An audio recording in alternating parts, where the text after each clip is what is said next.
Hola, molt bon dia. Primer que res, moltes gràcies a totes les persones que esteu ací. En la primera trobada d'implicat al País Valencià hem de donar les gràcies a l'Ajuntament de Vila-real per l'hospitalitat, per tota l'ajuda en l'organització de la jornada, també a la Fundació Caixa Rural per haver-nos cedit la sala, inclús al bar-restaurant, el casino, pel refrigeri que es preparen per a quan fem la paradeta. Com no, també a tots els ponents per la seva predisposició i voluntat de compartir els seus coneixements, les experiències amb tots nosaltres i a totes les persones, també a totes les persones que heu vingut a conèixer les experiències que es presentaran avui. Agraïm la presència del Diego Vila, regidor de Relacions Institucionals de l'Ajuntament de Vila-real, també d'Enrique Cortés, el patró de la Fundació Caixa Rural de Vila-real, i de Jordi Alcón, alcalde de Vistabella, que estan persones que han volgut també estar-se ací amb nosaltres. Abans que res, vull recordar-vos que tindreu a disposició de tots els assistents un certificat d'assistència que la Plataforma per la Llengua ha elaborat per a tots vosaltres. En l'acte tindrem una pausa de 30 minuts, sobre les 11 o segurament més tard, perquè comencem més tard, però en aquell moment, quan abans d'eixir el refrigeri, es demanem, i ho recordarem, que no aneu de seguida, sinó que volem fer la foto de família, i la foto de família la farem així abans d'eixir a prendre'ns el cafè. Estava previst acabar a la 1:30, a les 13:30, i que hi hagués un petit debat. Ens anirem adaptant als temps segons es puga. I anem a començar.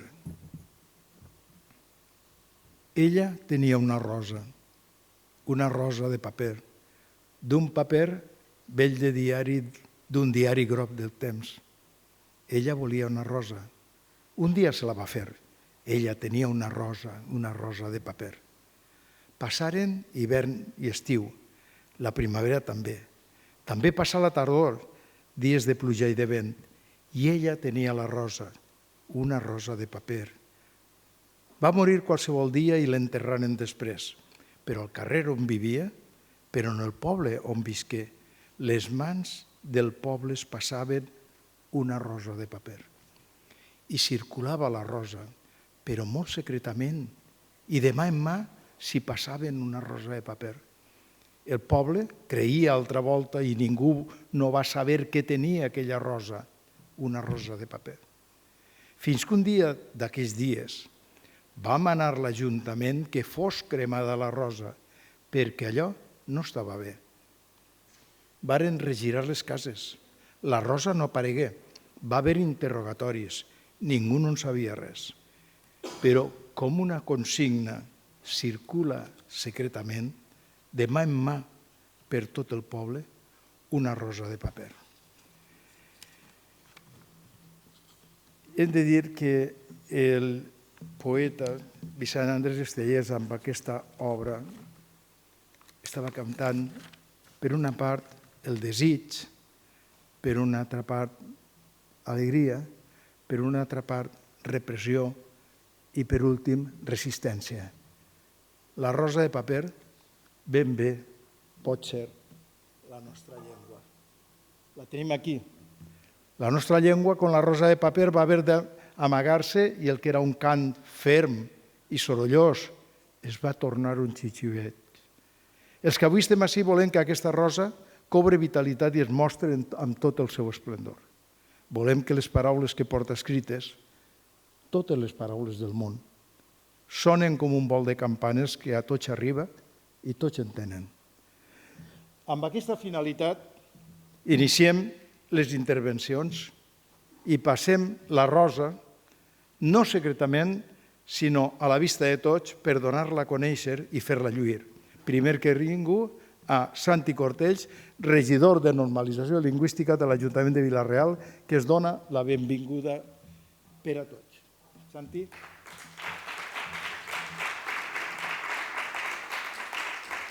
Et passa la rosa. Deixa-la allí, si vols.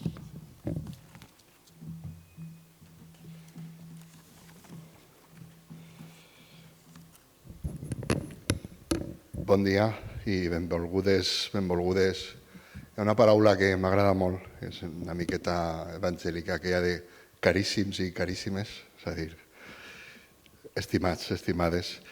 És un honor donar la benvinguda a Vila-real a aquesta primera trobada de l'Implicat al País Valencià.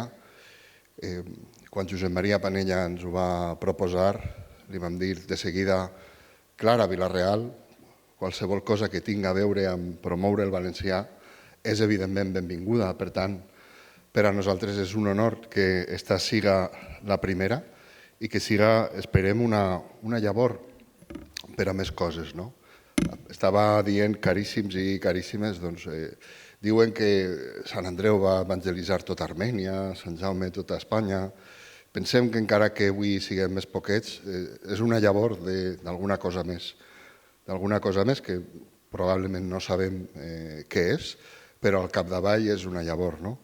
Venim a Vila-real de dies fantàstics, com fa poc feien la Festa per la Llengua, amb aquesta plaça plena de gent, apostant pel valencià.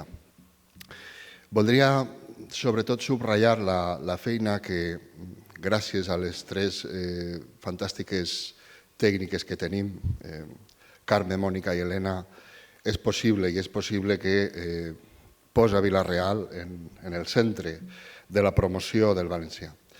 Però voldria també defensar una miqueta el nom que tenim com a regidoria, el nom de normalització, que és un nom que es basa en la ciència i el coneixement.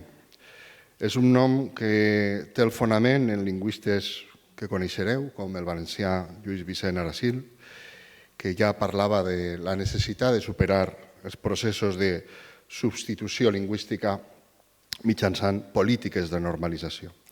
També coneixereu molts a Rafael Niñoles, que és una de les figures clau en la sociolingüística europea i que les seues teories sobre conflictes lingüístics i la necessitat de normalitzar llengües minoritzades doncs segurament han estat estudiades en profunditat per molts de vosaltres.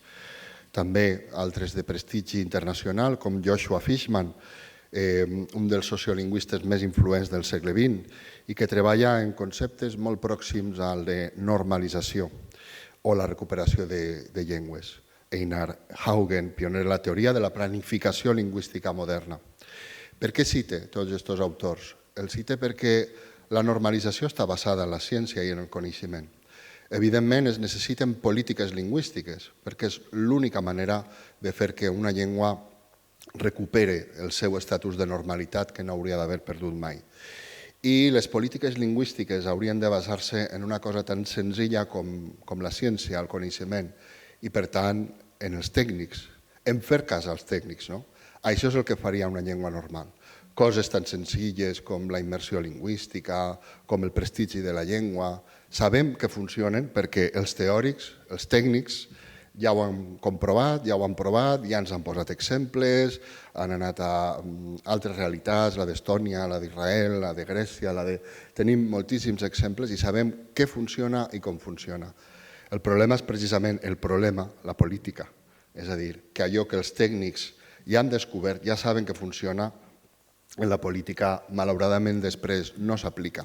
Però encara tenim aquesta ferramenta i per això crec que és important que Vila-real pugui ser, d'alguna manera, un exemple de com s'apliquen veritablement les polítiques de normalització. És a dir, valorant i posant en valor a la gent que sap, als tècnics, a la ciència, i no inventant-se coses rares, ni experiments, ni alternatives amigables, no, fem cas a la ciència perquè la tenim ahí, simplement l'hem d'aplicar.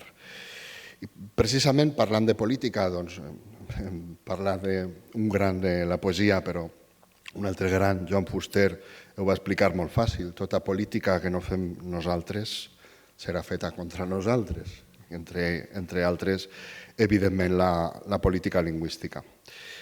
És Vila-real una ciutat, per tant, que entén que el valencià no és una simple ferramenta de comunicació, sinó que és el nostre patrimoni cohesió social, identitat compartida i també una manera d'entendre la proximitat entre institucions i els seus veïns. I precisament aquesta llavor, aquestes jornades són importants perquè la seva missió és posar en contacte experiències, bones pràctiques i reflexions que nasquen de l'àmbit local, que és on la llengua, evidentment, es viu cada dia en l'àmbit local.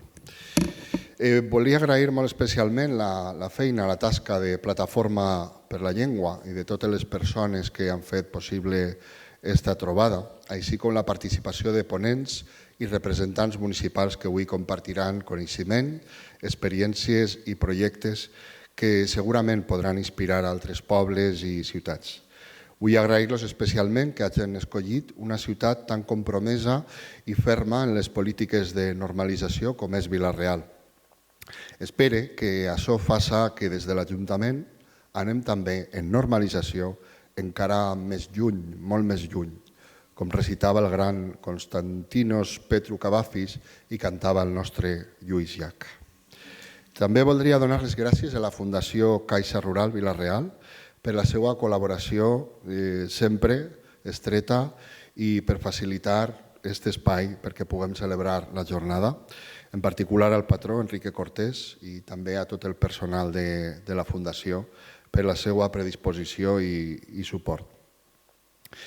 Esperem també, i molta gent que ha vingut avui, doncs això, com havia dit Josep Maria Panella, Esther Monzó, Gemma Bellan, també estan ajuntaments de Sagunt, Alcoi, participaran també les tècniques, en el seu nom Carme Martí, Òscar Pérez, Teresa San Juan, Ana Asensio, Alfons Esteve, Toni Rollo, Clara Tur, que ha estat en contacte amb mi per a poder organitzar tot això, i si em deixa algú, em perdoneu, tots els que heu participat.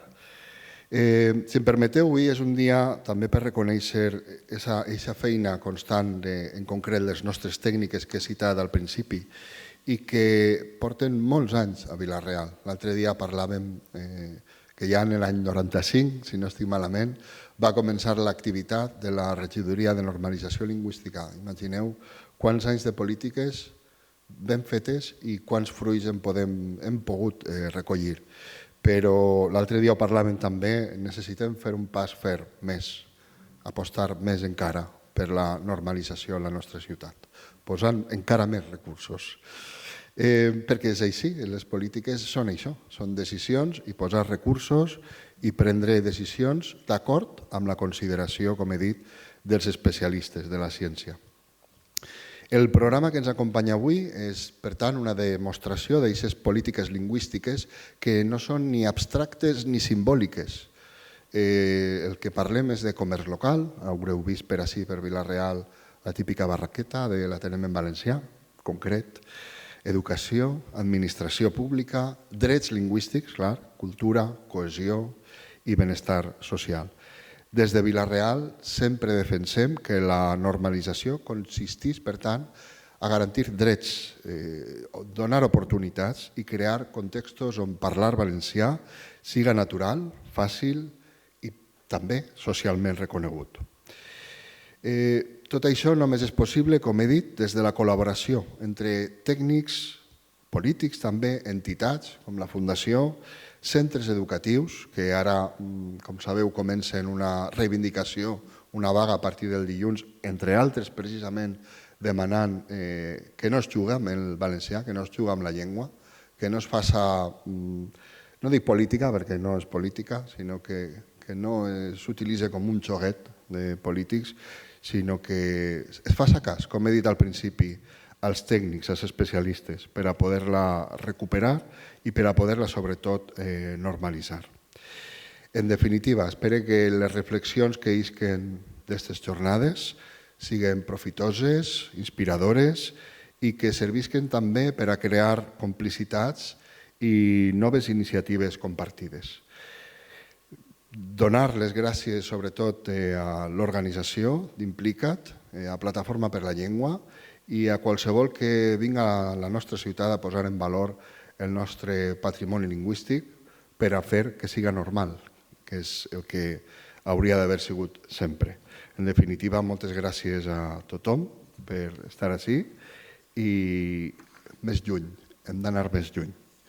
Gràcies i benvinguts a Vila-real.